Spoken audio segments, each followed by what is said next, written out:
combination of words I could put on the back of a postcard.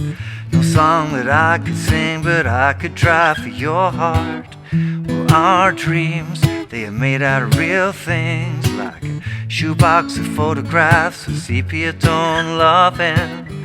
Love is the answer, at least, to most of the questions in my heart. Like, why are we here, and where do we go, and how come it's so hard? It's not always easy, and sometimes life can be deceiving. I tell you one thing, it's always better when we're together. It's always better when we're together. Yeah, we'll look at the stars when we're together. Well, it's always better when we're together. Yeah, it's always better when we're together.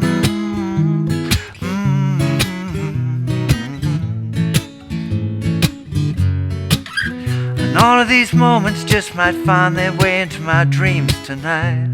But I know that they'll be gone when the morning light sings and brings new things.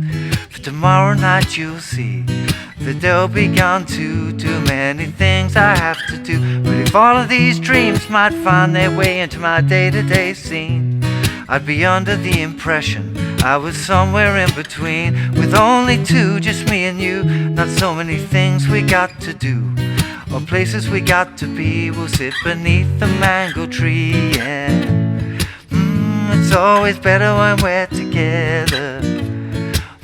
We're somewhere in between whenever. Well, it's always better when we're together. Yeah, it's always better when we're together.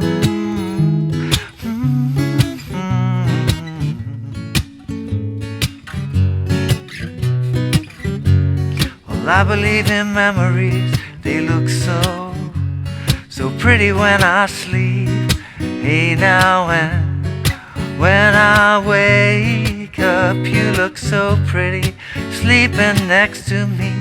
But there is not enough time, and there is no song I could sing, and there is no combination of words I could say. But I'll tell you one thing, we're better together.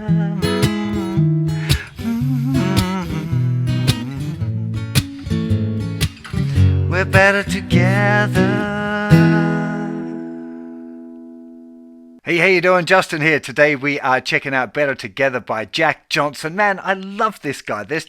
He seems to be able to channel the sunshine through his songs. So every time I'm feeling a bit miserable or stuck in traffic or whatever, a bit of his music always manages to cheer me up. Maybe it'll do the same for you as well.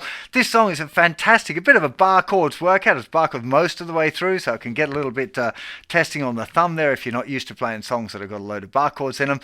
Strumming is real nice. Really important thing about playing this music is relaxing into it. Okay, don't be in a rush. Try and just really lay it back as you're playing it. Let's get to a close-up and check it out. Okay, let's start off with that intro, which is this.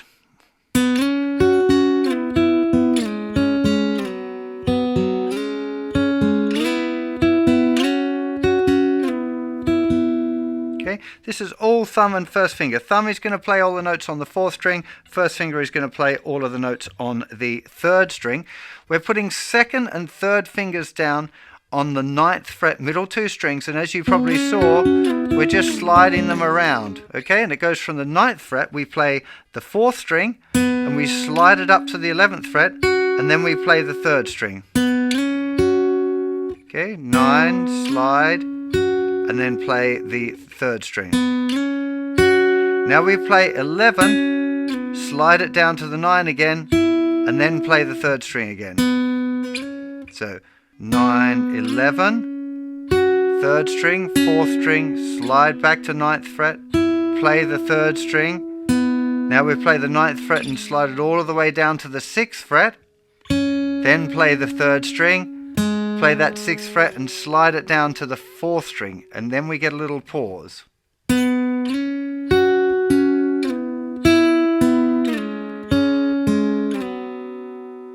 Now, one of the weird things about this rhythmically is it's starting on the and after 1, and it's continuous until we get down to that 4th fret. So you can think the rhythm of it is 1 and 2 and 3 and 4 and 1 and 2 and 3 and 4 and 1 and 2 and 3, 4 and 1 and 2 and 3 and 4. Then we're into that next section. So again, that first half, 1 and 2 and 3 and 4 and 1 and 2 and 3 and 4 and. So now we're going 3rd string, 4th string, slide. Then the same thing, 3rd string, 4th string, back to the 9th fret, 3rd string, 4th string, up to the 11th, 3rd string, 4th string, slide back to 9, and then we've just got a little 3rd string, 4th string at the end. So that whole section one more time. 1 and 2 and 3 and 4 and 1 and 2 and 3 and 4 and 1 and 2 and 3 and 4 and 1 and 2 and 3 and 4. Full speed. 1.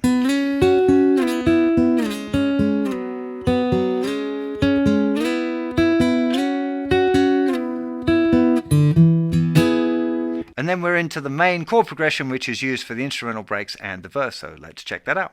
So the chords we need are an E chord, okay, making sure that you mute the thicker string in case you hit it accidentally, 7th fret with the 1st finger, 3rd finger barring the 9th fret, strings 4, 3 and 2, muting the thinner string. I'm going to talk a bit more about that rhythm later on as well. But so we've got an E, then we drop 1st finger down 1 fret, so it's an E chord with a D sharp bass. Okay, then we go to a C sharp minor, just regular old C sharp minor chord, then a B chord. Now Jack plays it like that, that's probably the most common way to play it. Muting the thicker string, of course, with all of these 5th string root chords, you want to mute the thicker string there. Then he's going to an A, regular E shape A chord, dropping the 1st finger down. Now noting now at this point you don't want to play the thinnest 2 strings, so you could play the thinnest 2 strings here, but here you wouldn't. It would sound pretty sour. Okay, so muting the thinnest 2 strings when you play the A/G sharp. So A chord with the G sharp bass. Then we go to an F sharp minor, and then to a B. B at the 7th fret. This is. Sometimes we use the B at the 2nd fret. This one. But for the verses, we use the B up here at the 7th fret. One of the key things that you've got to get down if you want to sound like Jack Johnson is the rhythm. Now Jack is just using his thumb and his 1st finger. The thumb plays the bass note. Sometimes you get a little upstroke with the 1st finger, 1 and 2, and then there's very often a kind of a hit. Sometimes when you see him do it live, the hit is really dominant. There's no chord at all, it's a real hit. Other times you get this kind of thing where you get a bit of the hit and a bit of the chord ringing out together. That's the thing that I kind of like that best. But so it's going thumb, 1, up with the 1st finger, lightly, and not every time. Sometimes he seems to miss that all completely and goes 1, 2, 3. But whatever after the hit, 1 and 2, and you get the 2 is a down feeling with the hit, and then there's another upstroke, a light upstroke with the 1st finger. So 1 and 2 and 3 and 4 and 1 and 2 and 3 and 4. And I would really recommend that you work on this a bit first, just on the 1 chord before you try and change anything, getting that feeling. Bass, up, hit, up, bass, up, hit, up, or bass, hit, up, bass, up, bass, hit, up, bass, hit, up. And it can be real strong, like where you really hit in there. Remember that the hit is the hand touching the strings in this kind of a slightly down motion, and then the 1st finger kind of strumming after the hit goes on. It's not this hand. It's not lifting the chord up. It's not doing. Okay, you always get funny overtones like that. It's all got to be coming from your strumming hand. Or 1 and 2 and 3 and 4 and 1 and 2 and... So you can choose to what level of hit, or if you just, doesn't really matter. Jack does it different ways. You've got to find the one that feels nice and relaxed for you. But then when we apply it to those chords, it sounds super nice. So we have the E, D sharp bass, C sharp minor, B, A, with a G sharp bass, F sharp minor to B.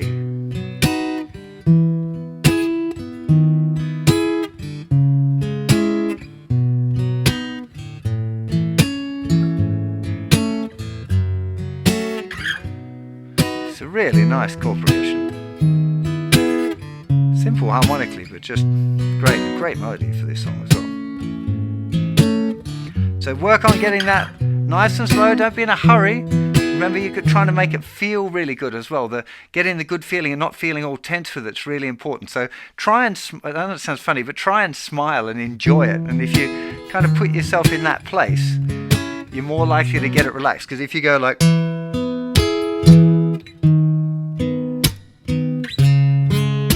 and it's all like lumpy and stuff, it's never gonna, it just won't work properly. You've got to relax into this sort of thing, right? So that chord progression is used for the instrumental sections and all of the verses. Next thing we want to check out is the chorus. Chorus has got a really tasty little slide into the A chord. So going from the end of the verse, so I tell you one thing, it's always better when we're together. It's always better when we're together. It's lovely. So we're going from the B, we're moving down to a B flat chord, which is the 6th fret, and that'll be an upstroke with the first finger, going, and then we play the bass note with our thumb when it hits the A. Up, down, 3, 4, and 1, 2, and 3, 4. B, 2, 3, 4, and 1. Just practice that with an up stroke with the first finger, and then getting that bass note with the thumb when it hits the A. Sidestepping. It's always better when we're together. We'll look at the stars when we're together. It's always better when we're together. It's always better when we're together.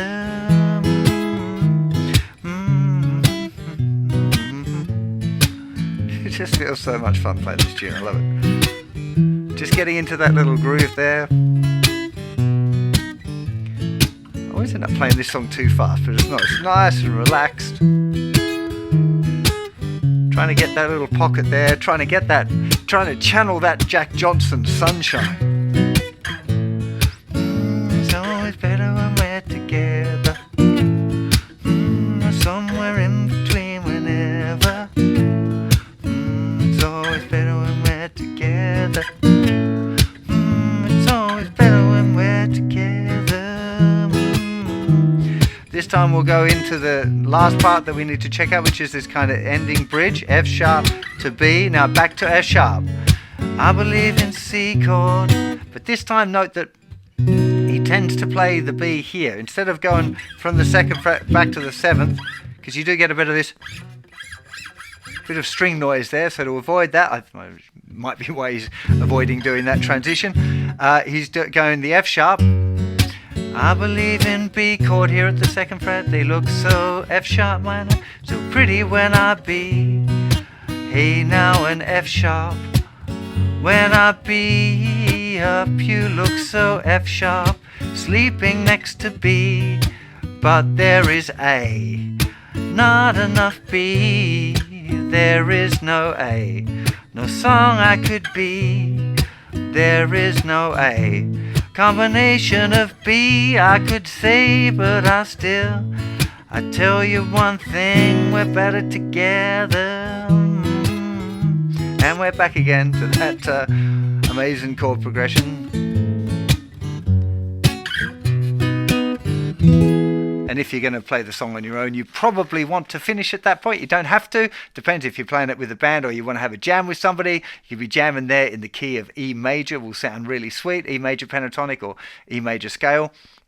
It's just a really lovely song to sing. I think it's got a great vibe. Really great if you're working on your bar chords. Okay, this is like I said, if you play it 2 or 3 times in a row, you'll definitely feel a little bit of a burn there in that muscle between your thumb and your first finger. If you're not familiar with the correct way of playing the bar chords, you'll probably find it extra painful. So if you're kind of new to the bar chords thing, you might want to go and check out the lessons I've got on how to play the E and the A shape. Just remember, there's loads of ways of getting the bar chords, not just the big squeeze of the hand. It's a little bit pulling back with the elbow, a little bit of rotation of the hand. There's different things you can do to make playing bar chords easier, especially in a song like this where you're playing bar chords all of the way through. So do go check out the website Lessons on Bar Chords if you're a bit new to that, or you're finding you experiencing a bit too much pain there in your hand to be able to get your way through the tune.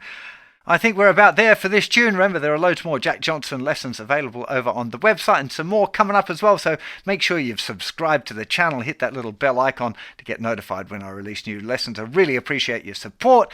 I'll see you for plenty more lessons very soon. Have yourself a fantastic day. Bye-bye.